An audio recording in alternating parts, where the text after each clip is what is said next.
En My Little Pony hay personajes que nunca fueron protagonistas, pero que el fandom convirtió en leyendas. Estos 6 ponis no estaban planeados para ser importantes, nomás los querían para andar rellenando el fondo y que la serie no pareciera Ecatepec a las 2 de la mañana, y aún así terminaron siendo inolvidables y una marca personal para el fandom. Los Background Six es el nombre que el fandom le dio a un grupo de 6 ponis de fondo que, sin tener un rol principal, se volvieron extremadamente populares por sus diseños, apariciones constantes y la personalidad que los fans les construyeron con el tiempo. No forman parte de las Main Six que todos conocemos, no lideran o mueven la historia, pero cada uno terminó teniendo una identidad propia dentro y fuera de la serie. Algo importante a aclarar, antes de que me vengan a preguntar cosas muy preguntosas. Los Background Six no son un grupo oficial creado por Hasbro. Nunca existió una intención original de convertirlos en un equipo como el Main Six. El término nace completamente del fandom, que fue conectando a estos personajes por su popularidad y por lo recurrentes que eran en pantalla. Algunos recibieron nombres, otros historias, y otros incluso relaciones. Pero todo empezó fuera del canon, porque ya todos sabemos que Hasbro es un menso y no sabe explotar el lore de sus franquicias. Tiene que venir el fandom y darnos semejante cine. Los Background Six son importantes porque representan algo único de MLP. Son la prueba de que una serie puede crecer más allá de lo que sus creadores planearon, y de que un fandom puede transformar simples extras en personajes queridos, memorables y hasta mucho mejores que varios secundarios que nomás andan ahí tragando mazapán. Algunos de ellos terminaron siendo reconocidos por la propia serie, otros se quedaron como íconos del fandom, pero todos demostraron el impacto real que tuvo MLP en su comunidad. Pero para entender cómo llegaron a ese punto, primero tenemos que volver al inicio, y entender el origen de los ponis de fondo en general. La razón por la que My Little Pony se sentía diferente a otras series de su época, fue la enorme variedad de diseños, incluso entre los personajes de fondo. A diferencia de otras series animadas, MLP no reutilizaba un solo modelo una y otra vez. Cada pony tenía colores, peinados y marcas distintas, aunque solo apareciera unos segundos en pantalla.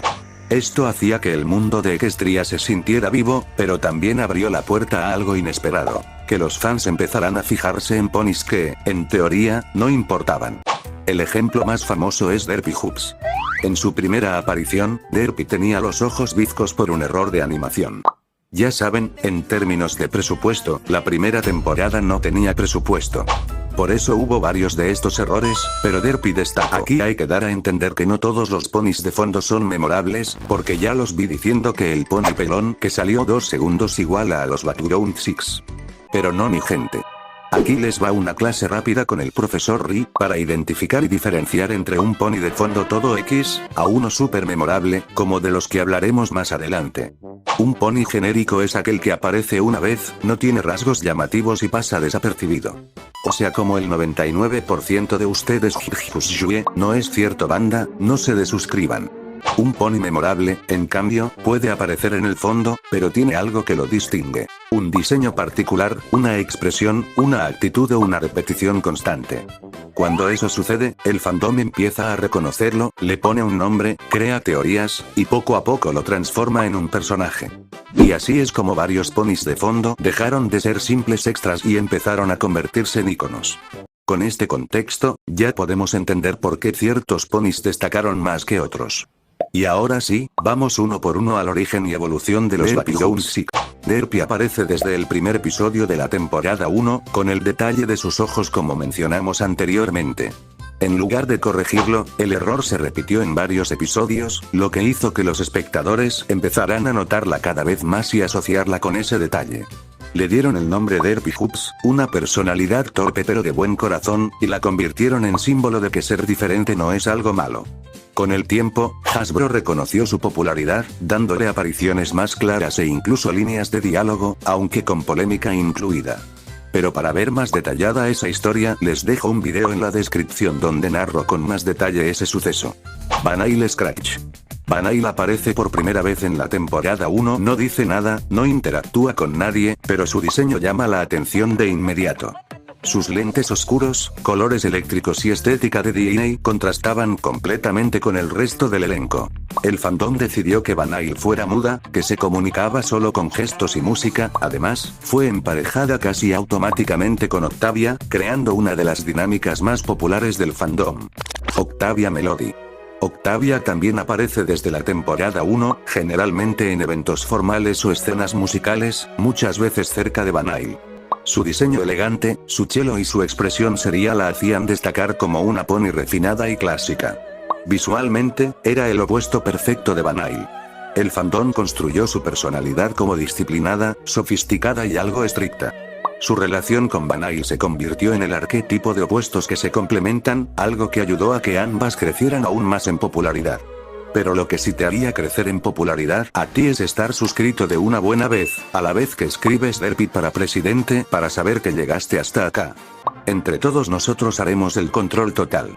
Lyra Herstreit. Lyra aparece repetidamente en la temporada 1, pero la escena que la hizo destacar es una donde Lyra aparece sentada como un humano, una postura completamente antinatural para un pony. Esa imagen se volvió viral casi de inmediato.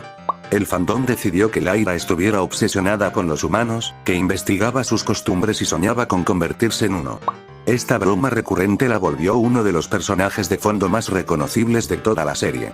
Bon Bon. Bon Bon aparece desde la temporada 1 como una pony de fondo más, sin ningún rasgo especialmente llamativo. Precisamente eso, su aparente normalidad la hicieron destacar.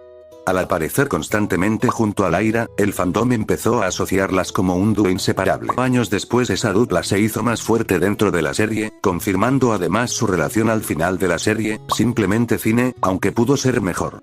Dr. Hoops. Dr. Hoops aparece desde la temporada 1, principalmente en escenas de fondo en Ponyville. Su diseño era un guiño evidente a Doctor Who. Traje, corbata y actitud excéntrica.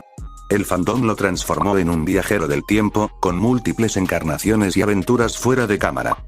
Aunque nunca fue oficialmente confirmado, la serie hizo varios guiños que reforzaron la broma. Se hizo un intento para que Derpy y él tuvieran una relación, plan que se veía probable en el episodio Bocado de Vida, pero que con el paso de las temporadas se fue desvaneciendo. Más cuando el Doctor aparecía más seguido con una pony llamada Rose. Aquí sí todos perdimos.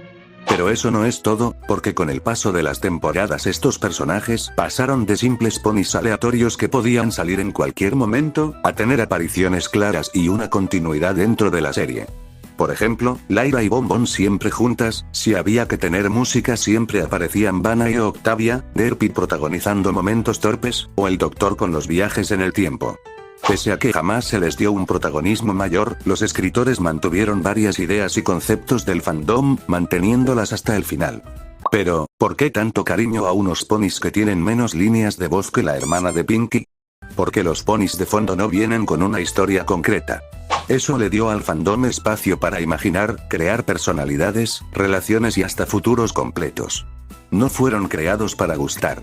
Y justamente por eso se sienten más auténticos. Son descubrimientos, no productos diseñados para vender. Al no tener un canon fuerte, cada fan puede tener su propia versión, y ninguna está mal. Y tal vez por eso jamás se extendieron sus historias, porque su encanto era que cada quien tuviera su versión dentro del canon.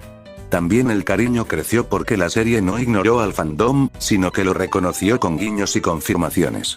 O sea que los escritores para mostrar a los ponis de fondo 10 de 10. Para crear un buen final, nada decepcionante y desaprovechado, ahí ya no tanto. Pero, ¿por qué estos 6 específicamente? Porque fueron los primeros 6 que adoptó el fandom en gran escala. Aparte que al tener contrastes muy fuertes, parecidos a las Main Six, los volvieron protagonistas de obras creativas y memorables, pero eso es tema para otro video. En pocas palabras, los Background Six nos recuerdan que incluso los personajes de fondo pueden volverse leyendas, cuando una comunidad decide mirarlos con atención. Pero tú serías más leyendas si vas a ver el mejor momento de cada temporada de MLP, ahí los veo.